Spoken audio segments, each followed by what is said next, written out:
تو وہ احتیاطاً ادھر ادھر ہو گئے. بہت سارے لوگ ہوئے, ان میں جمشید دستی صاحب بھی تھے, لیکن چونکہ وہ ایک الیکشن برڈ ہیں, سیاسی پرندے ہیں, اور وہ اس کے بغیر رہ نہیں سکتے کہ انتخابات آ رہے ہوں اور وہ کہیں چھپ کے غائب ہو جائیں.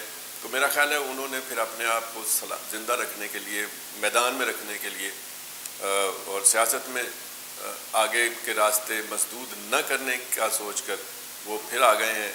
وہ کسی نے کہا تھا نا کہ شاید مجھے نکال کے پچھتا رہے ہو آپ, محفل میں اس خیال سے پھر آ گیا ہوں میں. تو وہ پھر آئے ہیں, تو اپنے دوست احباب اور اپنے سپورٹرز کی توقعات پہ کہاں تک پورا اترتے ہیں. لیکن ایک بات جو ہے وہ میں جنرل ایک بات کر دوں کہ ہمارے ہاں حلقوں میں بھی, علاقوں میں بھی اور ملکی سطح پر بھی حالات بدلتے رہتے ہیں, اور بدلے ہوئے حالات کے تقاضے بھی بدل جاتے ہیں. اب وہ آئے ہیں تو کیا وہ کہیں سے یقین دہانیاں حاصل کر کے آئے ہیں, یا وہ ایک جیسے ہرچ باد آباد لڑنے کے لیے آ گئے ہیں کہ دیکھی جائے گی جو ہوگا. تو اب یہ آئندہ چند دنوں میں پتہ چلے گا, اور اگر ان کے خلاف کوئی کارروائی نہیں ہوتی اور وہ بس سموتھلی انتخابات کے مرحلے سے گزرتے ہیں, تو پھر سمجھا جائے گا کہ انہیں کہیں سے کوئی نہ کوئی یقین دہانی ہوئی تھی, ان کا خطرہ ٹل گیا تھا, تب وہ میدان میں آئے ہیں. ابھی سر دست ان کی طرف سے ایسی کوئی بات سامنے نہیں آئی. جی بہت شکریہ. دستی صاحب منظر عام پہ آ گئے ہیں. اب یہ کسی سے ڈیل کا نتیجہ ہے یا ڈھیل کا نتیجہ ہے, یہ وقت کے ساتھ سامنے صورتحال آ جائے گی. سر ہم قومی سیاست کے بارے میں کہیں تو عمران خان صاحب نے جیل ٹرائی کے دوران صحافیوں سے غیر رسمی گفتگو کرتے ہوئے اپنی 2 غلطیوں کا اعتراف کیا ہے.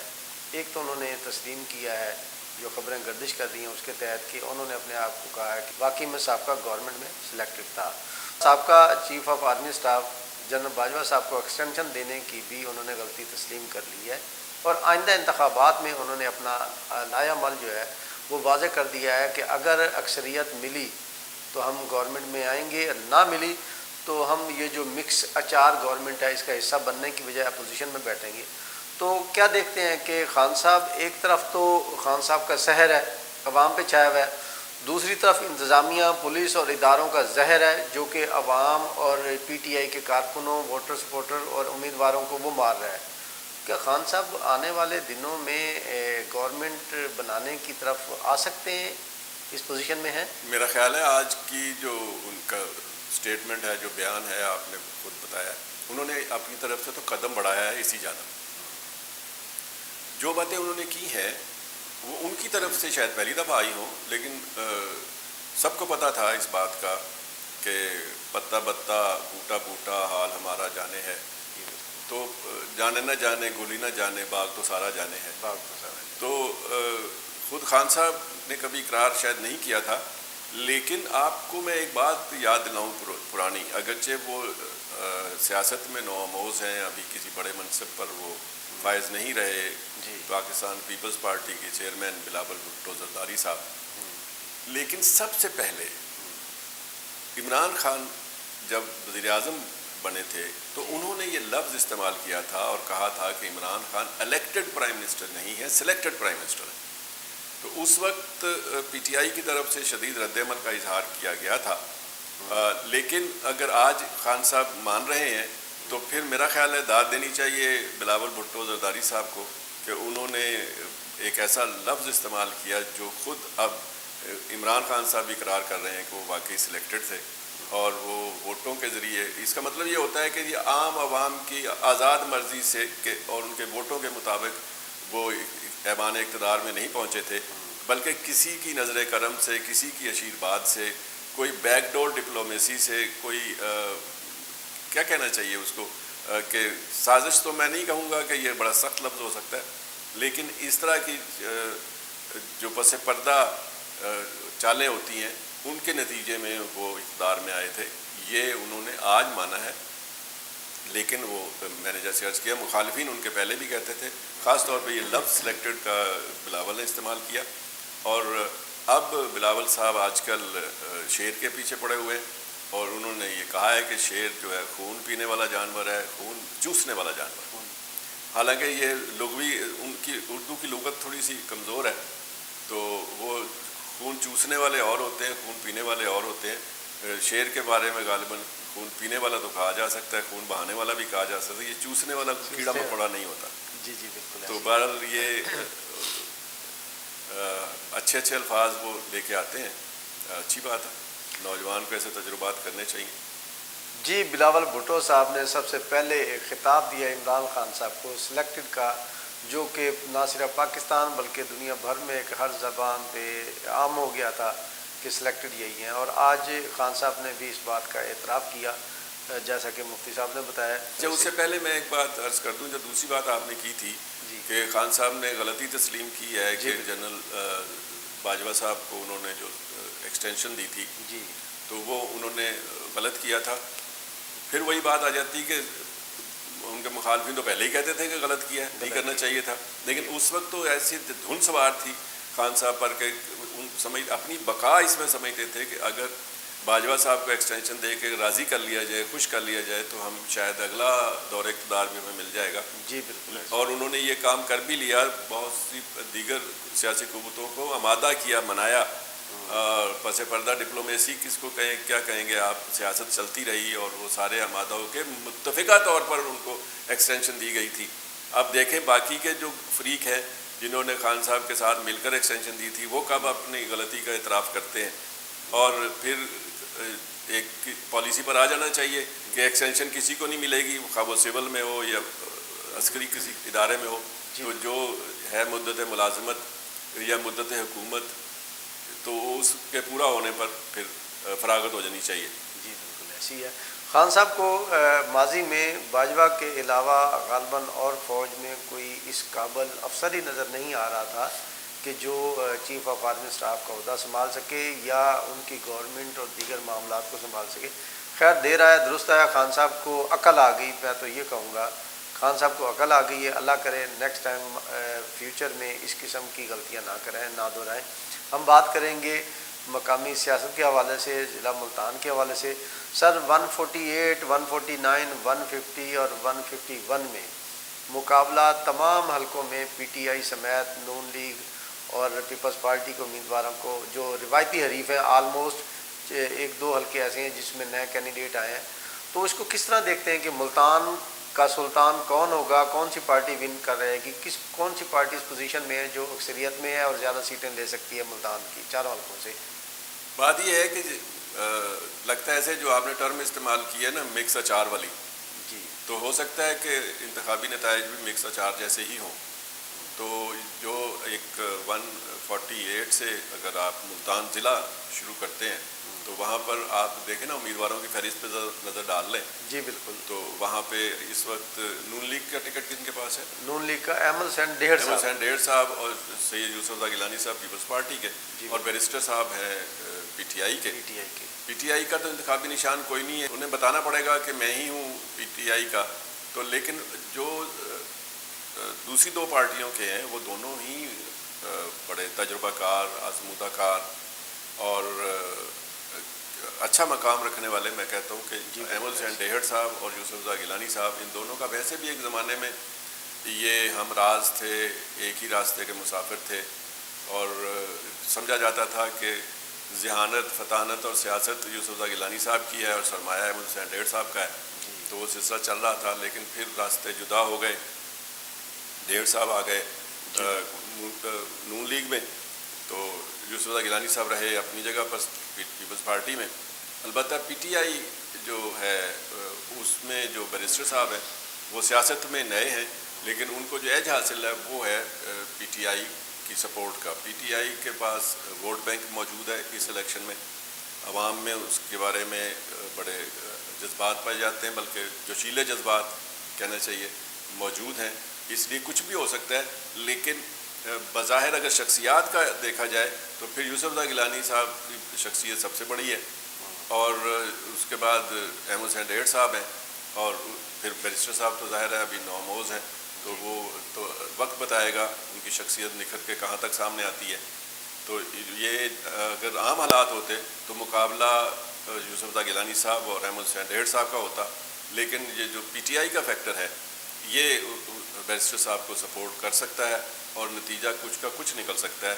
بات اصل میں یہ ہوتی ہے، جیسے میں نے پہلے عرض کیا کہ حلقے کی سیاست ہو یا ملک و قوم کی سیاست ہو، تو وقت بدلنے کے ساتھ ساتھ حالات بھی بدلتے رہتے ہیں۔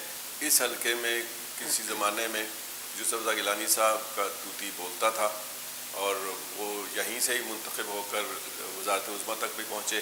جی تو اس لحاظ سے ان کا تو یہ آبائی حلقہ ہے, یہ پرانا حلقہ ہے. یہی حال احمد حسین ڈیڑھ صاحب کا ہے. اب نئی حلقہ بندیوں کے بعد جو صورتحال ہوئی ہے کہ دونوں آمنے سامنے آ گئے. اب میرا خیال ہے کہ فیصلہ تو عوام نہیں کرنا ہے, لیکن بظاہر دیکھا جائے تو شخصیت کے اعتبار سے یوسف رضا گیلانی صاحب پہلے نمبر پر ہیں, اور ووٹوں کے حساب سے جو توقعات ہیں یا جو لہر ہے, جو عام تاثر ہے, وہ پی ٹی آئی کے کینڈیڈیٹ بیرسٹر صاحب بھی اچھے رزلٹ دے سکتے ہیں. جی بہت. اور 149 کی ہم بات کریں تو جہانگیر ترین صاحب ہیں ایک طرف, ان کے متفقہ نون لیگ اور ان کے سیٹ ایڈجسٹمنٹ میں آیا. ان کے مقابلے میں پی ٹی آئی کے عامر ڈوگر صاحب ہیں. کیا جہانگیر ترین صاحب عامر ڈوگر کو ہرا پائیں گے دونوں جماعتیں مل کے؟ یہاں صورتحال یہ ہے کہ عامر ڈوگر صاحب کی یہ آبائی نشست ہے. جی بالکل ایسے. ان کے والد صاحب بھی یہاں سے تھے, پھر خود عامر ڈوگر صاحب بھی یہاں سے الیکٹ ہوئے, اور یہاں ان کا ووٹ بینک ہے بڑا. لیکن وہ اور پھر پارٹی بھی ظاہر ہے پی ٹی آئی کی سپورٹ بھی ہے. تو یہ ان میں خوبی ہے کہ وہ عموماً پاپولر پارٹی کے کینڈیڈیٹ ہوتے ہیں اور پھر رزلٹ بھی دیتے ہیں. جہاں تک جہانگیر ترین صاحب کا تعلق ہے تو قومی سطح پر ان کا نام بڑا ہے. وہ ایک پارٹی کے ہیڈ ہیں, اور اس سے پہلے جب صرف لودھرا سے وہ سیاست کرتے تھے تب بھی ان کا ایک نام تھا. خاص طور پر عمران خان کی حکومت بنانے میں ان کے جہاز نے جو کارنامے دکھائے تھے اور جو مشہور ہو گیا تھا, اس وقت پھر جہانگیر ترین صاحب قومی سطح پر ابھر کر ان کا نام سامنے آیا تھا, اور وہ ایک طرح سے خان صاحب کے مد مقابل کے طور پر پیش کیے جاتے تھے. اسی لیے پھر راہیں جدا ہو گئی. اب وہ خود ایک پارٹی بنا کے آئی پی پی اس کے سربراہ ہیں. تو ملتان میں جو انہوں نے رسک لیا ہے آنے کا, ظاہر ہے یہاں گھر تو ان کا ہے, اور بڑے لوگوں کے گھر مختلف شہروں میں ہوتے ہیں. یہاں کتنے ہی سیاستدان ہیں جن کے گھر ملتان میں بھی, آبائی علاقے میں بھی ہوتا ہے, ایک گھر ملتان میں ہوتا ہے, ایک لاہور میں ہوتا ہے, ایک اسلام آباد میں ہوتا ہے. تو اس لیے یہ تو پیسے والوں کا کھیل ہے. ترین صاحب کے پاس یہاں بھی گھر ہے, لودھرا میں بھی گھر ہے, لاہور میں بھی ہے. تو وہ تو ہر شہر میں گھر بنا سکتے ہیں, لیکن سیاسی طور پر ملتان شہر میں ان کے آنے کا یہ پہلا موقع ہے. اور وہ ایسے حلقے میں آئے ہیں جو روایتی طور پر مسلم لیگی حلقہ سمجھا جاتا تھا, اور ان کو یہ ایج جو حاصل ہے یا جو ان کے حق میں جو بات جا رہی ہے وہ یہ ہے کہ وہ آئی پی پی کا ووٹ بینک جتنا بھی ہے, خود جہانگیر ترین صاحب کے وسائل بہت ہیں, وہ وسائل بے دریغ استعمال کرنے کا حوصلہ بھی رکھتے ہیں. اور یہاں اس وقت ملتان کی سڑکوں پہ نظر بھی آ رہے ہیں جو بینرز, پوسٹرز ان کے لگے ہوئے ہیں.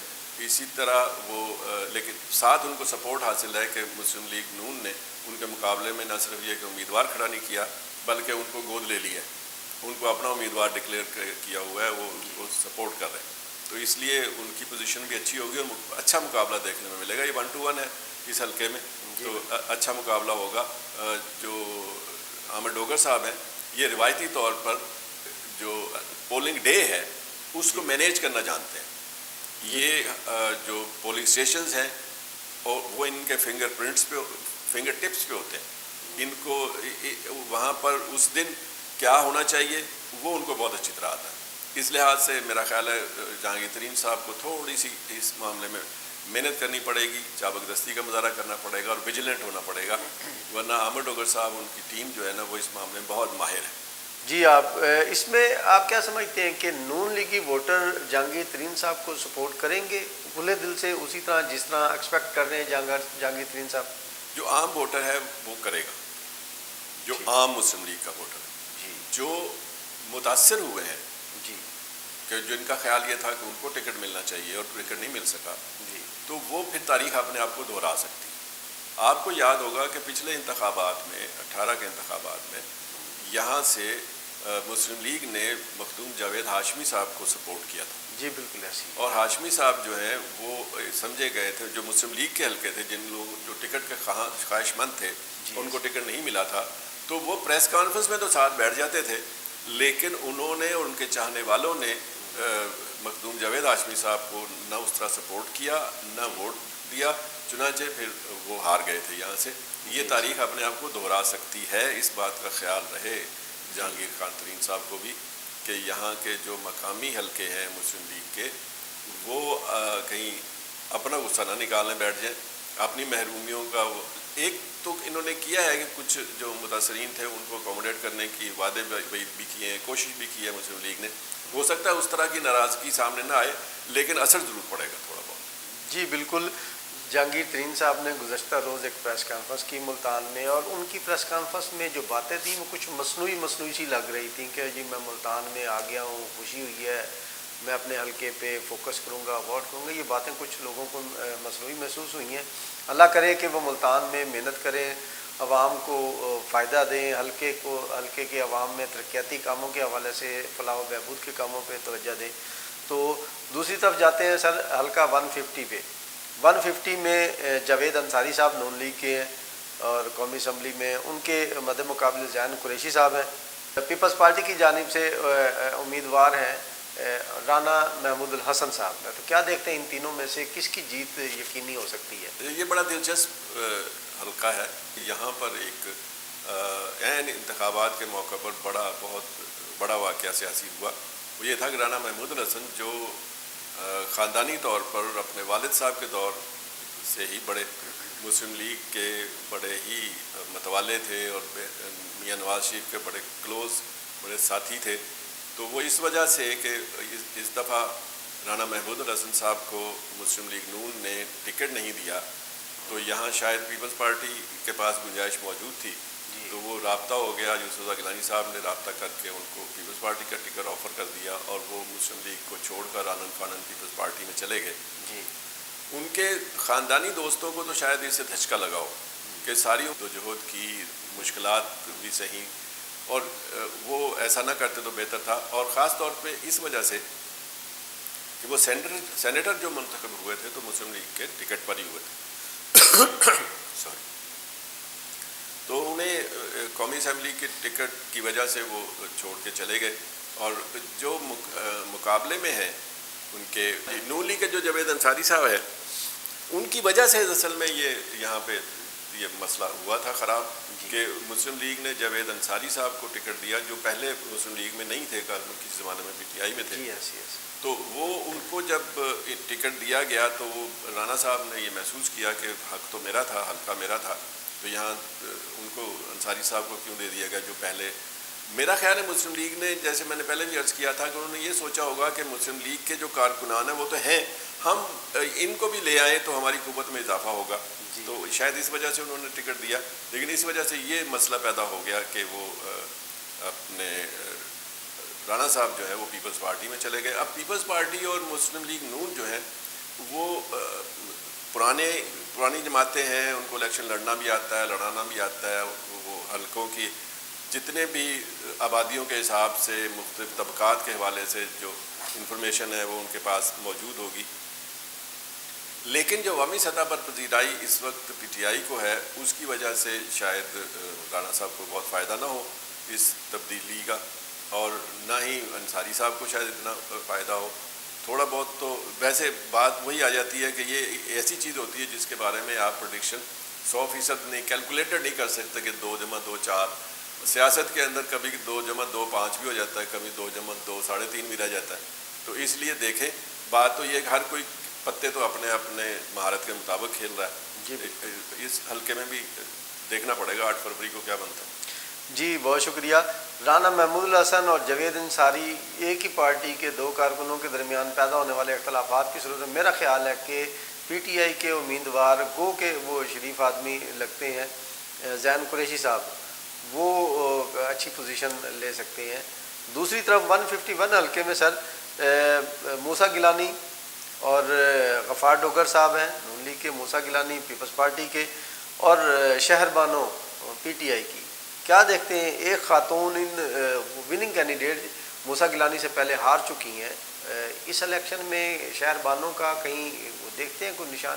کیونکہ مقابلہ اس وقت ہونے جا رہا ہے, میرا خیال ہے عوام کی بھی رائے ہے غفار ڈوگر اور موسیٰ میں, اور بڑا یہ آپ کانٹے کی دار. بات اپنی طور پر جو اگر پچھلی تاریخ پہ نظر ڈالیں تو آپ کی بالکل کیلکولیشن بالکل صحیح ہوگی. لیکن اس دفعہ تھوڑا ہمدردی کے ووٹ شہر بانو کے لیے ہو سکتے ہیں. ان کے والد نہ صرف یہ کہ جیل میں ہے بلکہ ان کو الیکشن بھی لڑنے نہیں دیا گیا, کاغذات ان کے مسترد ہوئے, اپیل میں بھی مسترد ہو گئے. تو تو اس لیے شہربانوں کے لیے کچھ ہمدردی کے ووٹ بھی ہوں گے، اور پھر یہ حلقہ بھی اب ان کے لیے اس طرح نیا نہیں ہے جس طرح پچھلی دفعہ تھا۔ آپ کو یاد ہوگا کہ پچھلی دفعہ وہ کراچی سے آئی تھیں الیکشن لڑنے کے لیے، جی بالکل ایسے وہ شادی کے بعد کراچی میں سیٹل ہوئی ہیں، یہاں پر وہ پریکٹیکل پالیٹکس میں نہیں تھیں۔ پچھلے الیکشن کے عین موقع پر وہ آئیں اور ان کا مقابلہ گیلانی خاندان سے ہو گیا جو تجربہ کار بھی تھا، جن کی ڈیپ روٹس بھی تھے یہاں پر، تو اس لیے وہ موسیٰ گیلانی، پھر موسیٰ گیلانی بہت متحرک اور فعال ہیں، وہ ان کو الیکشن لڑنا بھی آتا ہے اور وہ گفتگو گفتار میں بھی بہت اچھے، ملنے جلنے میں بھی اچھے، تو اس لیے انہوں نے یہ مارکہ جیت لیا تھا۔ لیکن اب جو قومی صورتحال، ملکی صورتحال ہے سیاست کی، اس کی وجہ سے شہربانوں کو ایج مل سکتا ہے، ان کو سپورٹ بہتر، پہلے سے بہتر نتائج وہ دے سکتی ہیں۔ لیکن جو اہم غفار ڈوگر صاحب کا جہاں تک تعلق ہے، تو وہ تو اس حلقے کے گلی گلی کوچے کوچے سے واقف ہے، ہر آبادی کے ہر طبقے سے ان کی واقفیت اور رسائی ہے، اور وہ تجربہ کار ہیں اس حلقے سے، تو اس لیے یہ یہاں میرا خیال ہے بڑا سخت مقابلہ ہونے جا رہا ہے۔ جی بالکل ایسے یہ دیکھیں نتیجہ پریڈکٹ کرنا یہاں بھی مشکل ہے۔ جی بالکل ایسی ہے۔ موسیٰ گیلانی یہاں سے وننگ ہے، اور وننگ پوزیشن میں انہوں نے اس دوران کافی ترقیاتی کام اور عوام کے ساتھ ان کا جو ایفیلیشن ہے وہ بھی کافی ڈیولپ ہوئی ہے۔ دوسری جانب غفار ڈوگر صاحب ہیں، تو وہ سالہ سال سے وہاں جیتے آئے ہیں، ان کا بھائی حلقہ بھی ہے، ان دونوں کا کانٹے دار مقابلہ ہے۔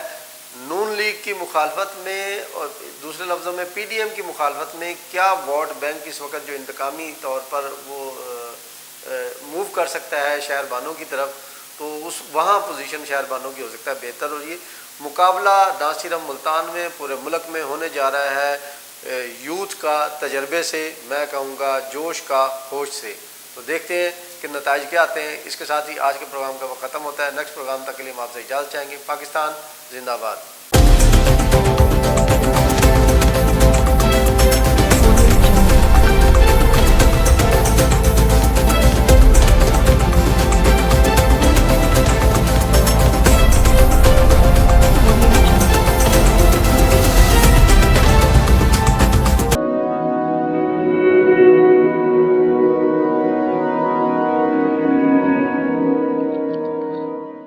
رزق اللہ کے ہاتھ میں ہے، اور کبھی کبھی رزاق رزق کی تقسیم کا اعزاز ان لوگوں کو بھی عطا فرما دیتا ہے کہ جو حالات کی کڑی دھوپ میں شجرے سایہ دار ہوتے ہیں۔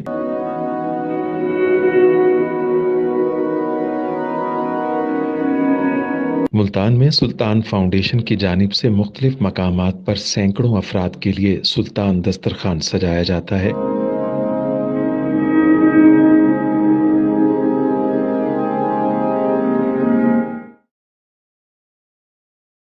ہر انسان سلطان دسترخوان کا مہمان بنتا ہے۔ بلا شبہ سلطان فاؤنڈیشن انسانیت کا قابل فخر سرمایہ ہے، اور بھلے ہی ایسے ادارے ہوں یا افراد، وہ غربت و افلاس کے سلگتے صحرا میں احساس کی چھتریاں بنتے ہیں۔